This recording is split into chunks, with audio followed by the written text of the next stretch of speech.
Hey YouTube, I'm back in the video, and today I'm talking about why Deandre Ayton will never be better than Joel Embid. Now, before any of you Phoenix Suns / Deandre freaking Ayton fanboys or girls getting like, oh my gosh, you just don't like him because you're a freaking Philadelphia 76. No, I don't like either one of these teams. I actually dislike Joel Embid, and I don't care about Deandre Ayton. So before you think I have any bias to either one of these two teams, I have no bias at all. I'm just going to go over some reasons why I think Deandre Ayton just will not be as good of a player as he will ever be. And obviously, the reason I'm getting into this, obviously when at first there were comparisons when he got drafted, he obviously didn't like that. But then, even yesterday, there was a interview with him and talking about how he gets his ass kicked and all that. And Joel Embid is just starting beef with him, so that's why I'm making this video.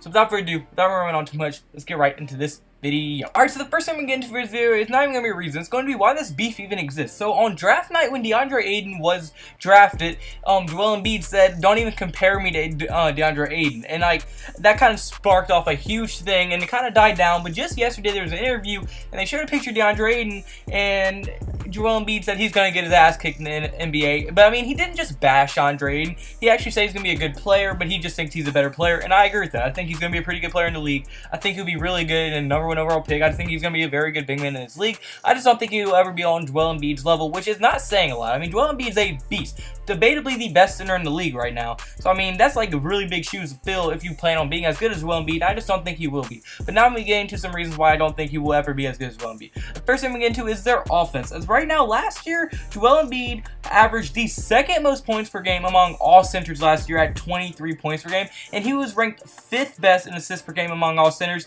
with 3.2 assists per game. And I mean, also, he has the possibility of spreading the court with a 3. To have a 7-footer that can shoot a 3 at least like a 40% like Joel Embid can, plus he can score but also pass the ball and distribute it, that's very, very valuable. I mean, not many 7-foot centers can do that. Joel Embid is a very good offensive player, and like just very, very good, very well-rounded, and he's like one of the best offensive centers in the entire league. He was actually 3rd best, but I'm not going to count the second guy because the second guy was DeMarcus Cousins, and he was injured for the half a year, so I'm just not even counting him. So how I'm ranking it, Joel Embid was the second, averaged the second most points per game among all centers in the NBA, and that's saying a lot as he was only behind Anthony Davis, and Anthony Davis is more of a power forward, so I guess you could say he averaged the most points as a center, but I mean, I'm going to say second most because Anthony Davis kind of played both. But then Deandre Ayton, on the other hand, I mean, while Ayton did average 20 points per game, it was on a lot lesser competition. I mean, Joel Embid was averaging more points on NBA talent, and Deandre Ayton was averaging less points per game, but on college talent. Now that's not Deandre Ayton's fault, but still, I mean, he was averaging less points on worse players than Joel Embid is playing, and he's still averaging more points per game. Another thing Joel Embid is better on offense than Deandre Ayton is passing. I mean, last year, Deandre Ayton only averaged 1.6 assists per game, which isn't very bad for a center that's really not known for his offense, but still, I mean, you would like to see him be able to get his teammates involved a little bit more, and Joel Embid is just one of those really good passing big, well, not really good, but he's a good passing big man, especially for his size. So, I mean, he's like a better scorer than Ayton, and he can also pass the ball and get his teammates involved, and anytime you can get your teammates involved from the center position is going to be very, very valuable, and Deandre Ayton just cannot get his teammates involved like Joel Embid can. So, I mean, that one also goes to Joel Embid. But then also a very big thing, most players in this league, like coming out of the draft now, are going to be able to shoot the 3. Now, Deandre Ayton isn't just a completely horrible 3-point shooter, but he's not much of a 3-point shooter. He only averaged 0.3 made 3s a game, which is less than 1, obviously. He cannot spread the court like Joel Embid, and teams won't have to respect the 3-point or deep 3s or deep shots from Deandre Ayton like they will have to do against Joel Embid. So the entire offensive edge, I think you have to give to Joel Embid. I mean, Joel Embid, he just does everything very, very well, and I think you have to give it to him. But then you look at the defensive side of the ball, which is kind of Ayton's strong suit. I still have to give the edge to Joel Embid. As I mean, last year he was able to average 2 blocks per game, 11 rebounds per game, and it was ranked the 2nd best among all centers in defensive win shares last year, and he was still a top 10 player among the entire league in defensive win shares. And defensive win shares is pretty much like where a certain player ranks on defensive efficiency. So I mean, in the entire league, he was the 9th best at defensive efficiency, and among all centers, he was the 2nd best in defensive efficiency. But not only can he do that, but he can also protect the rim at a very, very high rate, averaging 2 blocks per game. That is a very, very solid number, especially for blocks. And he can also rebound the hell out of the ball. And he also averaged 8 defensive rebounds per game, and that's where he got most of his rebounds per game. But then you look at Deandre Ayton, which defense is his strong suit, and that is the main reason why a lot of teams were so interested in drafting him. He was able to average 2 blocks per game and 11.6 rebounds per game. Now, they put up very, very similar numbers, and you might be like, well, I mean, actually, the edge has to go to Deandre Ayton because, I mean, he averaged barely any more rebounds per game, but you still have to give it to him. Well, I mean, they put up such familiar numbers, but when you look at it, Joel Embiid, like I said earlier, not Ayton's fault, but Joel Embiid is doing it against NBA players. Deandre Ayton is doing it against college players. Now, there are some good college players. He did in a pretty tough conference. Plays for Arizona. They did good. They went to the NCAA tournament, so they were playing high-level college players. But high-level college players are like these scrubs of the NBA, unless they're like first-round top 15 picks or anything. But besides those select few players, you're not playing against anywhere near the talent that Joel Embiid is playing. So, I mean, the fact that they put up such similar numbers, but Joel Embiid just has to play better talent, I think you have to give it to Joel Embiid. But now we get into, like, why I do actually think he's better. Because they do play very similar on offense and defense. I think Joel Embiid is a better offensive player and a little bit better of a defensive player. Now, I'm not saying Deandre Ayton is going to be bad, like I said earlier. I think Deandre Ayton is going to be a pretty good player in this league. Maybe a future all-star, maybe a future star. But I don't ever think he's going to get that superstar status like Joel Embiid has right now.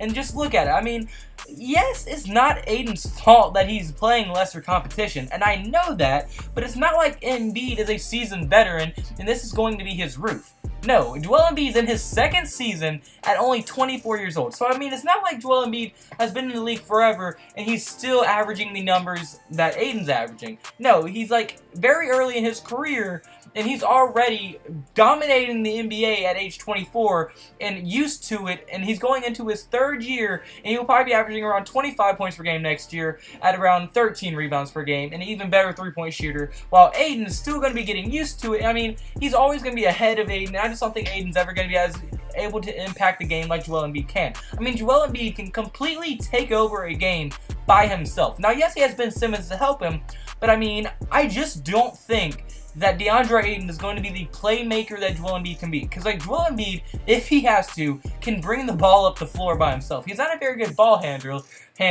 but, I mean, if he has to dribble the ball up the floor, he will be able to do that. Deandre Ayton, on the other hand, I don't know if he would be able to do that, and I just don't think he's going to be able to affect the game like Joel Embiid can, and I don't think he's as good as Joel Embiid offensively or defensively. But unfortunately, guys, I'm going to first go. So comment below. Do you think Ayton will be better than Joel Embiid? Do you think Joel Embiid is going to be better? All your thoughts and opinions below. But now, like I said, please listen, any Phoenix Sun fans.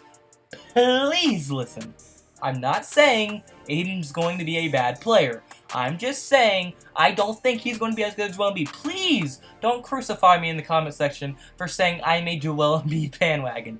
Please do not do that, and just listen to all this before you dislike the video. I think he's going to be a great player. I just don't think he's going to be as great as Joel Embiid will be. Joel Embiid has the potential, barring any injuries, to be a future Hall of Famer. Now, I'm not saying Deandre Ayton doesn't have that potential. I just don't think I see it in him as much as I see it in Joel Embiid. I could be wrong, but I just don't think I am.